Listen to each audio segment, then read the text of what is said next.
This is the IFF TV podcast. Thank you. I see the monetary assessment of that. Is that a game you deserve to lose? Or do you have one? No, I don't think we deserve to lose it, but I think it probably was a pretty even match overall, I would feel. I think we struggled to create any chances in the first half, and that was disappointing from my point of view. Obviously, Norway, probably out of possession, are one of the best teams in terms of we've played a very compact system, out of possession system.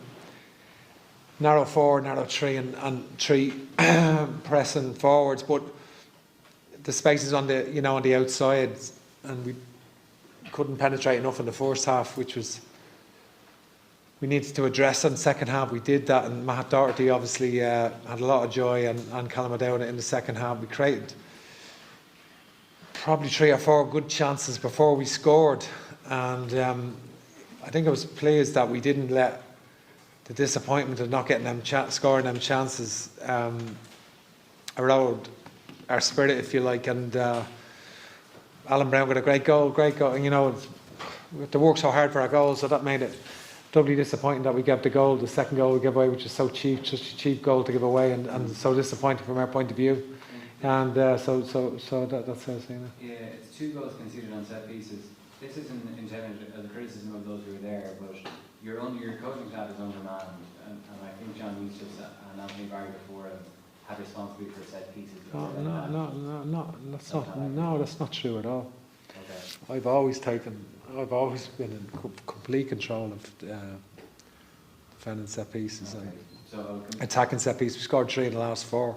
Yeah. So that's not John Eustace has nothing to do with any of that. Okay, so just to finish my question, to clarify, you don't think that because it's not the first time you've conceded goals from set pieces across these games this year, that's not a consequence of being a man down in your coaching staff? Absolutely not.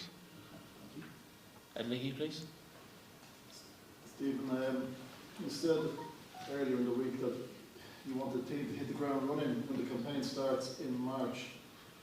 Would you accept that if you start the campaign in March the way you started the game tonight, that you'd be in danger of being out of contention before the campaign really gets going? Well, I think it's a different game, and it's a completely different game tactically. But we did a lot of things well tonight, and but our defending from both the set piece. We knew Ostergaard was really exceptional in the air. We've pointed that out. He's every game we've seen it for Napoli. We've seen it. So it wasn't a surprise to us. That's a disappointing goal to concede. We know what he does, and he was too powerful for us in that area, and that wasn't good enough. But the second goal is only 3 players. We're 6 against 3 in that we've 6 in the zone against from a wide free kick against 3. Obviously Nathan's headed it against the player, and he scored. So that was, from our point of view, that was just a bad goal to concede, and not one that we wanted to concede. When Norway played, when they went forward in numbers, in possession, they played really slick, clever football through the middle of the pitch, through all areas of your formation, and worked the ball into the box with ease at times. Well, Irish play was getting quite predictable, especially in the first half, when despite the possession was slow, and it just invariably ended up down the left for Colin to whip it across. Are you trying to play the way Norway play, or are you accepting that the best route for the Irish is down the wings and into the box, almost all school? No, not at all. I completely disagree with that point you're making. Any further questions in the live press conference? Would you not accept, Steve, that the first half it always seemed to come down? I did speak about that already. Like I wasn't happy with, the fact that we didn't create chances in the first half. Of course, I wasn't happy with that. I think we had a lot of possession, but we couldn't play through Norway.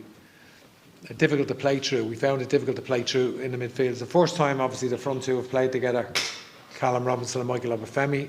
So we did better in the second half as a front two with the penetrating runs they made than we did in the first.